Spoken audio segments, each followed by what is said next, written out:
Bien le bonjour, regardez-moi ça, c'est beau non? Le petit Clapman, ici en bas, voilà, 100 000 abonnés, on y est, on est content et surtout, on vous remercie. Il sera affiché normalement, il sera par là-bas derrière. J'ai aussi regardé ce qu'on m'a offert pour mon anniversaire. Allez, voilà, je sais pas où je vais le mettre. Il y a plein de choses que je vais devoir installer dans le décor, mais surtout, on est là pour ça aujourd'hui. Pour cette petite vidéo, histoire de marquer ces 100 000 abonnés, vous remercier, encore une fois, merci, merci, merci, je vais le dire 40 fois dans la vidéo. Je vais poser ça là, histoire de pas l'abîmer, et du coup, je me suis dit, 100 000 abonnés, FAQ de 100 questions. Voilà, c'est simple. Vous avez été très nombreux à me poser les questions, que ce soit ici sur YouTube, mais aussi sur Twitter et Instagram. J'en ai pris 100, donc ça veut dire que oui, il n'y aura pas tout le monde. Mais bon, 100, c'est quand même déjà pas mal. On va pas tarder à se lancer. Oui, j'ai repris le trophée dans les mains. J'ai presque envie de faire la vidéo, vous savez, mais comme ça, et répondre aux questions de la sorte. Je suis hyper content de l'avoir parce que, c'est vrai qu'en me lançant sur YouTube, je pensais pas non plus que ça allait devenir un objectif d'atteindre les 100 000 abonnés. Parce que 100 000 abonnés, quand on se lance sur YouTube, c'est quand même un gros cap. Et finalement, j'y ai cru. J'ai commencé à espérer les avoir et finalement avoir ce trophée entre les mains. C'est un très très beau cadeau. Et je vous remercie encore une fois. C'est la 38e fois que je le dis. On lance cette très très grosse FAQ des 100 000 abonnés avec la première question. Question de Calix 2663. T'as quel âge? J'ai 29 ans et c'est vrai que ça me fait bizarre aujourd'hui de vous dire sur YouTube que j'ai 29 ans parce que j'ai débuté les vidéos, j'avais quoi? J'avais 24 ans et en fait c'est...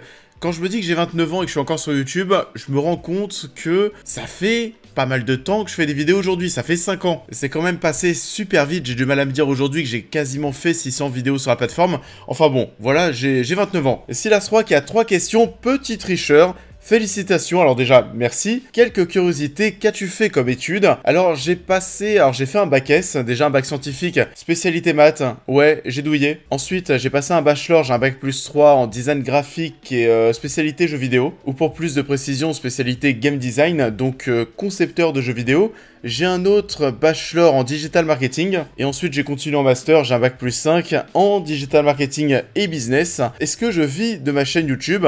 Alors non, parce que je travaille à côté, mais je pourrais en vivre. Et troisième question, es-tu pour le cinéma en salle?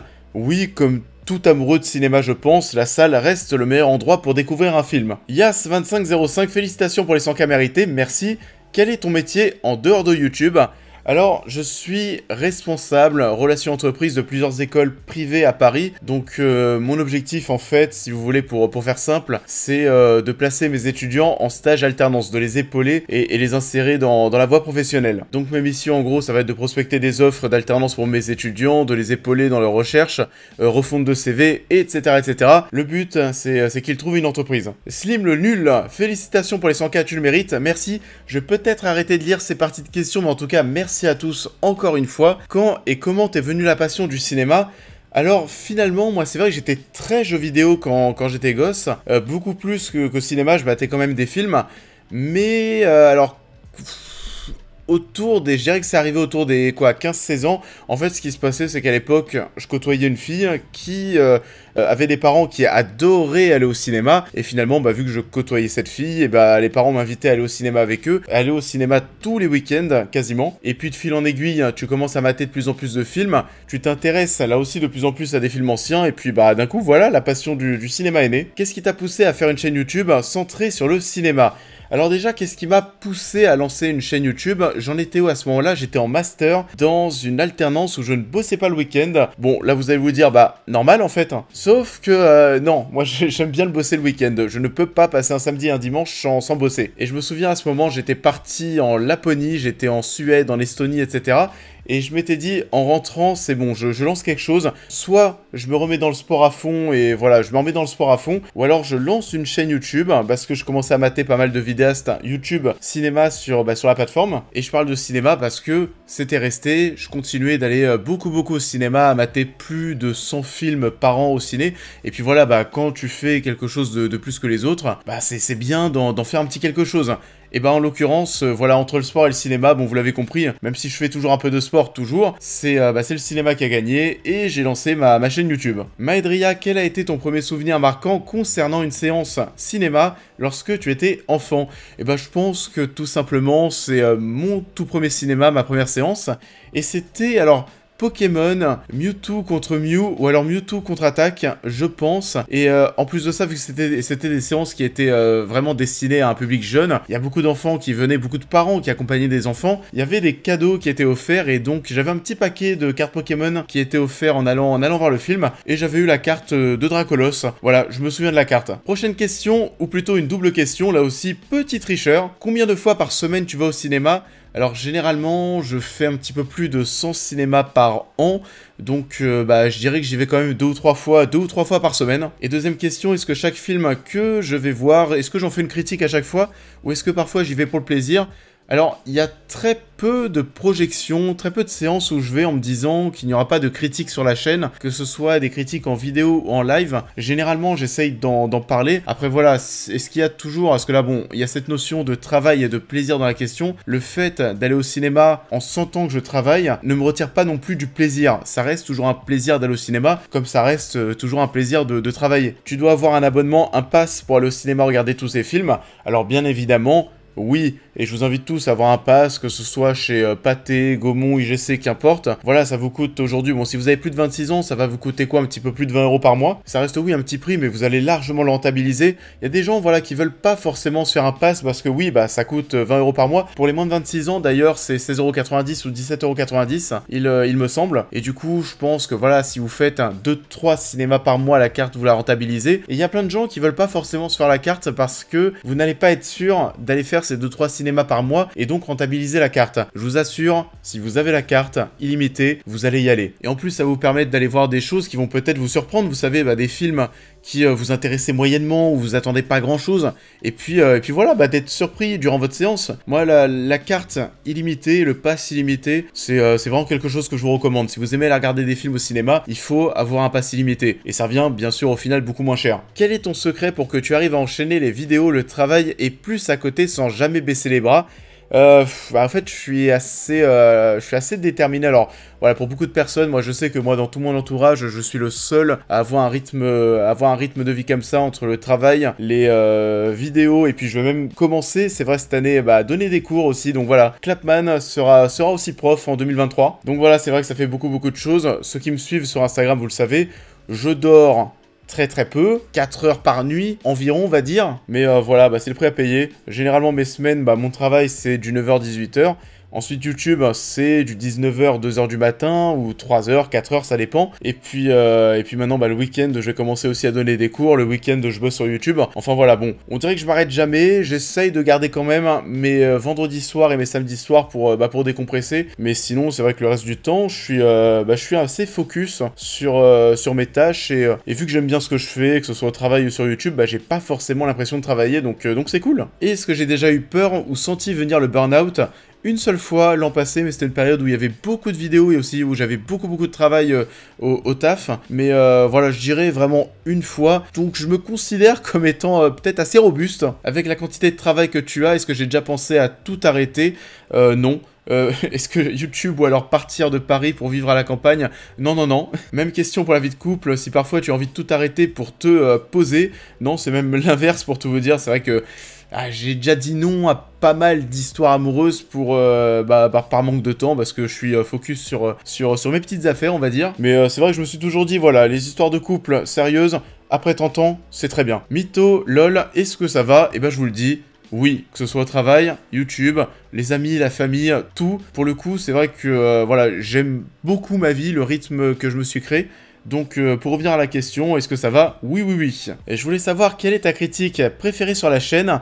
Je pense, alors je sais pas si c'est ma préférée, mais c'est peut-être celle qui m'a le plus marqué, celle de Joker, je dirais, parce que, voilà, en plus de ça, c'était... alors en fond, derrière moi, il y avait les travaux de l'appartement dans lequel je vis actuellement, le fond qu'il y avait, c'est mon appartement actuel. J'avais été voir le film, il y avait des avant-premières en France, le vendredi à 20h, quelque chose comme ça, et puis j'étais rentré chez moi. J'avais fait la critique, j'avais terminé la critique vers 10h du matin, donc j'avais fait une longue nuit blanche. Et après justement, mes parents arrivaient le samedi matin pour qu'on continue les travaux ici. Et puis moi j'avais sorti la vidéo dans la foulée le samedi matin, la vidéo cartonnée. Et moi j'étais en train de faire les travaux ici, j'étais très fatigué. Donc je me souviens en fait de toute cette période et de l'effort que j'avais fait de faire la critique durant la nuit en mode nuit blanche. Et finalement, c'était une bonne chose parce que j'étais le seul à sortir ma critique si tôt le samedi matin, et la critique ensuite a cartonné. Aujourd'hui d'ailleurs c'est une des critiques les plus vues sur la chaîne. The fever, the rage that turns good men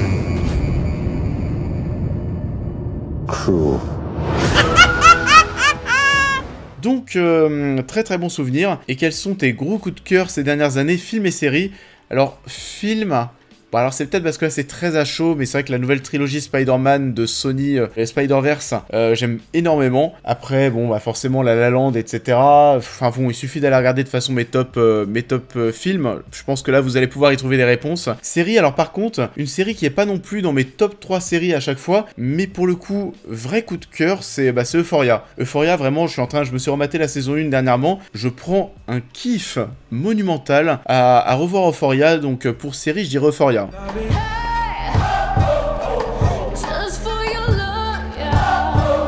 Selon toi, quelle est ta meilleure vidéo? Alors là aussi, alors peut-être les vidéos Planète des Singes et Tu ne tueras point, c'est des vidéos que j'ai bien aimé faire. Mais après voilà, dire quelle est la meilleure, c'est compliqué à dire. En fait, très souvent, j'associe la notion, mais un peu comme Joker, la notion de meilleure à celle qui m'a demandé le plus d'efforts, celle pour laquelle je me suis beaucoup battu pour réussir à la sortir. Et j'en ai une qui me revient en tête, là c'est mon top 007. Qu'est-ce que c'était compliqué à faire, parce que, enfin, c'était long surtout. Il a fallu que je revoie tous les films, que je les classe, et voilà, classer, quand tu dois classer autant de films, bon, bah, ça devient un petit peu compliqué. Il fallait aussi pour le montage, imaginez, il a fallu récupérer des extraits de tous les films, alors qu'il y en a qui sont très anciens. C'était assez chaud, et finalement j'étais content parce que la vidéo n'a pas du tout bidé, donc très bon souvenir. Est-ce que t'as déjà eu envie de faire de la création vidéo encore plus poussée sur internet, genre des courts-métrages, séries, etc. Non. Ça m'intéresse pas forcément déjà, et en plus de ça, bah de toute façon, j'aurais, mais alors vraiment, jamais le temps. En général, ça te prend combien de temps pour faire une vidéo? Alors, pour faire une vidéo, si c'est une critique à chaud, on va dire, entre le visionnage, l'écriture, le tournage, le montage, allez, on va dire peut-être entre 10 et 12 heures au global. Ensuite, pour les autres vidéos, les vidéos où il y a plus d'analyse, etc., c'est des choses qui vont être bien plus longues. On peut presque, au final, doubler le temps de travail. Après, je sais pas, pour les réactions de trailers à chaud, ça peut prendre, allez, 3 heures à tout casser. Les tops, ça peut prendre un peu plus de temps parce que c'est des vidéos qui sont plus longues à tourner, à monter. Et comme on le disait pour le top 007, le montage, récupérer les extraits de toutes les différentes œuvres, c'est quand même assez long. Donc là, je dirais peut-être, allez, ouais, une vingtaine d'heures aussi. Luc, étant passionné de cinéma, est-ce que tu as prévu de faire autre chose que critique? Pas forcément, parce que les critiques, c'est ce que je regardais avant de me lancer. C'est ce que je regarde encore aujourd'hui sur la plateforme. Mais voilà, je pense que je suis à ma place. Et je fais ce que j'aime regarder, ce que j'aime faire. Donc non, pas forcément. Qu'est-ce qui te fait le plus kiffer sur ta chaîne? Découvrir les nouveaux programmes ou les critiquer?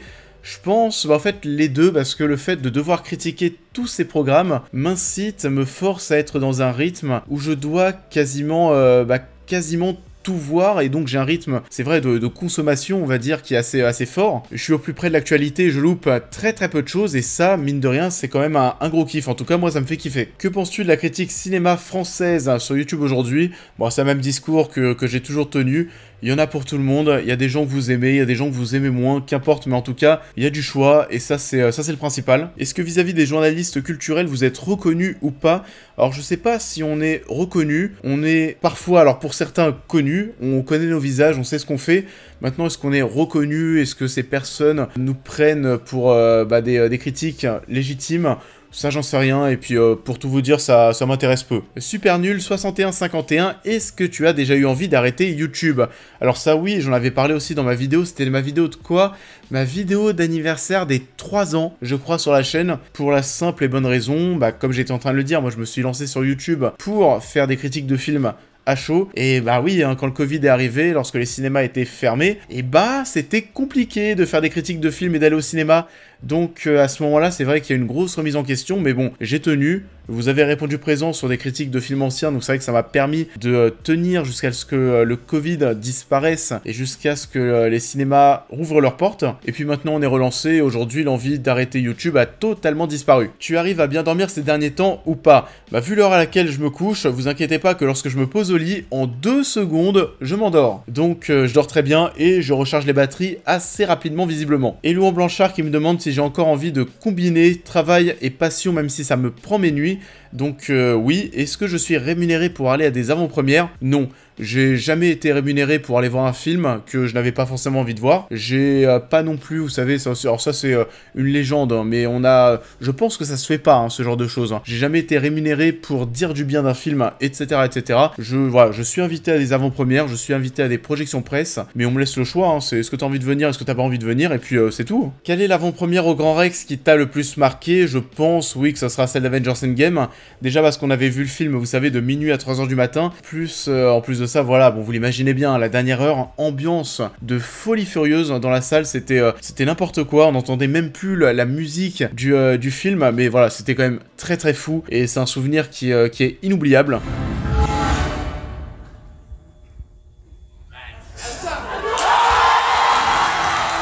Ma pire séance au Grand Rex, c'était pour quel film? Et bah ça, je pense que c'était cette année, pour Shazam 2, l'avant-première de Shazam 2, où il y avait mais absolument personne. Voilà, avant-première au Grand Rex, Shazam 2. Tout le monde s'en fout. La foule est en délire. C'est incroyable. Certaines séries comme Stranger Things aujourd'hui atteint un niveau de qualité visuelle impressionnant. Que penses-tu de l'idée d'aller découvrir des séries au cinéma? Je suis totalement pour, et personnellement, alors ça c'est une chance hein, bien sûr, mais ça m'arrive d'être invité pour découvrir des séries en avant-première, ou plutôt les premiers épisodes d'une nouvelle série qui débarque, et donc voilà, ça m'arrive aujourd'hui de voir des épisodes de séries au cinéma, et c'est à chaque fois très très bien. J'ai vu quoi pour The Boys saison 3? Je crois que j'avais vu les deux ou trois premiers épisodes au Grand Rex. Loki, saison 1, j'avais vu les 2 premiers épisodes aussi au cinéma. Et puis voilà, j'ai pas d'autres exemples, mais en tout cas, ça m'arrive d'aller voir des épisodes de séries au cinéma et c'est cool. Est-ce que je pourrais présenter des événements? Oui, je pense, et même des projections, ça peut m'intéresser. Est-ce que je suis déjà devenu pote avec les employés du cinéma où je vais à force d'y aller plusieurs fois par semaine? Alors, je me suis déjà fait reconnaître hein, par des employés dans des cinémas. Après, je suis pas devenu pote avec eux, et vu que je navigue pas mal dans Paris, entre plusieurs cinémas, je vais pas toujours dans la même salle. Ça va dépendre des horaires des séances, mais je peux très bien être à Châtelet, comme à Montparnasse, comme à La Défense, comme à Bercy. Enfin voilà, ça dépend de plein de choses. Mon avis sur l'IMAX et sur la 4DX, alors déjà ce sont des séances qui coûtent cher, on va pas se mentir, la 4DX c'est assez gadget, hein, ça dépend du film, mais là dernièrement j'étais retourné voir Top Gun Maverick en 4DX, et c'était très très bien. De temps en temps, une petite séance en 4DX, pourquoi pas. L'IMAX, c'est le format que je préfère, et voilà, j'ai eu des très très belles séances en IMAX. Dernièrement, j'ai été voir quoi? J'ai été voir Oppenheimer. Alors généralement les films de Nolan, je vais les voir en IMAX au bout d'un moment. Ma meilleure séance en IMAX, c'était Blade Runner 2049. Là, c'était voilà, un orgasme visuel de quasiment 3 heures, c'était incroyable.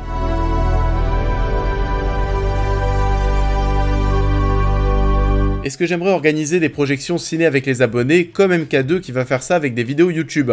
J'ai vu passer l'information, pourquoi pas, sur des vidéos qui en valent la peine, sur des grosses vidéos, sur des critiques à chaud, non. Mais voilà, pourquoi pas, à l'avenir, à voir. Est-ce que je compte faire d'autres collaborations avec tes collègues du YouTube ciné? Les vidéos avec Durandal étaient super intéressantes et pertinentes, donc ça, oui, et faut trouver le temps. Quelles sont tes relations avec les autres cinéastes de YouTube? On t'a vu avec Durandal, mais quid des autres? C'est vrai que ces dernières années, je me suis un peu plus renfermé, on va dire, sur moi-même et sur ma chaîne YouTube, pour la simple et bonne raison, mais encore une fois, c'est une question de temps, mais j'ai pas trop le temps d'aller copiner, on va dire, avec tout le monde aujourd'hui. Donc déjà que j'arrive à faire tourner ma chaîne YouTube en plus de tout ce que je dois faire à côté, c'est déjà bien. Mais voilà, ça m'arrive de faire surtout en fait des lives, hein, j'ai l'impression. Je crois que dernièrement, on m'a vu en live du côté de chez Landry, les dossiers geeks aussi. Durandal, ça peut se refaire, surtout que voilà, on est tous les deux à Paris, donc ça facilite les choses. Mais voilà, j'ai pas de mauvaise relation avec les gens. Voilà, j'estime que je suis dans mon coin, je fais pas de mal et je veux pas qu'on me fasse du mal. Donc voilà. Léo Polochon, je voulais te demander, est-ce que tu es ami avec Skinra?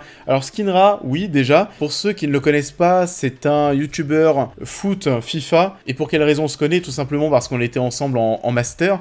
Lorsqu'il avait intégré l'école, d'ailleurs c'est ça qui est assez drôle parce que lui du coup était youtubeur mais moi pas du tout encore. Il avait quoi? Il avait 50 ou 60 000 abonnés à ce moment-là. Et puis mine de rien, je pense qu'indirectement il m'a donné aussi envie de me lancer sur YouTube parce que bah du coup en début de première année de master on s'est rencontrés, et moi c'est vers la fin de la deuxième année de master que j'ai créé ma chaîne YouTube. Et puis voilà, quand je lui ai annoncé, c'était ça l'avait fait grave kiffer, c'était drôle, et puis il m'a invité, j'ai fait des vidéos avec lui sur sa chaîne, et voilà, j'espère qu'on nous reverra ensemble bientôt sur la plateforme. Maxime Dutertre, hein, quels sont tes rapports avec les autres critiques YouTube? Donc bon voilà, je pense qu'on se focalise sur la photo. Bon alors les histoires avec Valou, ça vous les connaissez, on va pas revenir dessus. Alors Zoltan, Tom, Dirty Tommy et David, c'est vrai que ça fait longtemps qu'on n'a pas échangé ensemble. Après, c'est vrai que, alors Merej m'invite souvent sur ses lives. Là aussi, hein, par manque de temps, je suis là de temps en temps, mais parfois non, et même la grande majorité du temps non. Mais voilà, il se peut que je me retrouve sur un live et que je retrouve les garçons. Regelo Gorilla, on se parle quasiment tous les jours. Donc c'est vraiment devenu un très très bon pote, hein, pour le coup. Chaud pour un détour à Lille, et bah justement au moment où on va sortir cette vidéo, je serai à Lille avec Regelo Gorilla, c'est la braderie de Lille, et voilà, on va pas forcément tourner de vidéo ensemble, on va faire d'autres choses. Et salut, comment tu fais pour choisir les films que tu mets dans tes multicritiques? Est-ce que tu en as déjà mis dans ton top 10 de l'année? Alors déjà, oui, c'est le cas, et peut-être que cette année ce sera de nouveau le cas. Alors généralement, c'est vrai que les gros films très attendus, j'en fais une vidéo parce que voilà, je sais que c'est ce que vous attendez le plus. Après, parfois, il y a des périodes aussi où il y a plein de petits films, entre guillemets, qui sortent en même temps au cinéma, et c'est là où ça me permet de tous les rassembler et d'en parler dans une multicritique, parce que faire une vidéo pour tous les films, c'est voilà, c'est pas possible. Encore une fois, je travaille à côté, donc c'est selon mon temps, selon l'intérêt des gens pour les films en question. Il y a tous ces calculs en fait qui se mettent en place dans ma tête, mais voilà, le principal, en tout cas, ce qui me tient à cœur, c'est que j'en parle au moins sur la chaîne. Le Spiro Gaming, est-ce que je compte refaire des critiques multiples de séries en vidéo, ou est-ce que je préfère laisser ça pour les lives?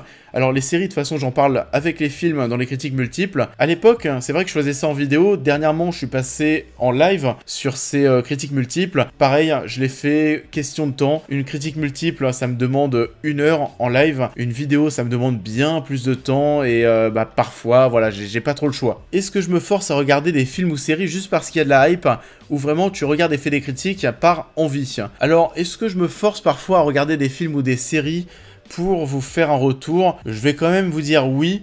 Pas la grande majorité du temps, c'est vraiment, c'est assez rare mine de rien, parce que quasiment tout m'intéresse. Mais là comme ça, il y a des choses qui me viennent en tête. Je pense vraiment les séries Star Wars sur Disney+, je pense que je commence un petit peu à me forcer à vous faire des retours vidéo, parce que ça me plaît moyennement, parce qu'il faut avoir fait ses devoirs aujourd'hui pour rattraper ces séries, parce que voilà, il faut voir Clone Wars, il faut voir les autres séries animées des années, voilà, je sais pas quand, vraiment c'est chiant. Et là en ce moment on a Ahsoka qui vient de sortir, on en parlera bientôt sur la chaîne, mais pareil, hein, j'ai pas de très grosse hype pour la série. Est-ce que je suis intéressé pour faire des critiques sur des animés?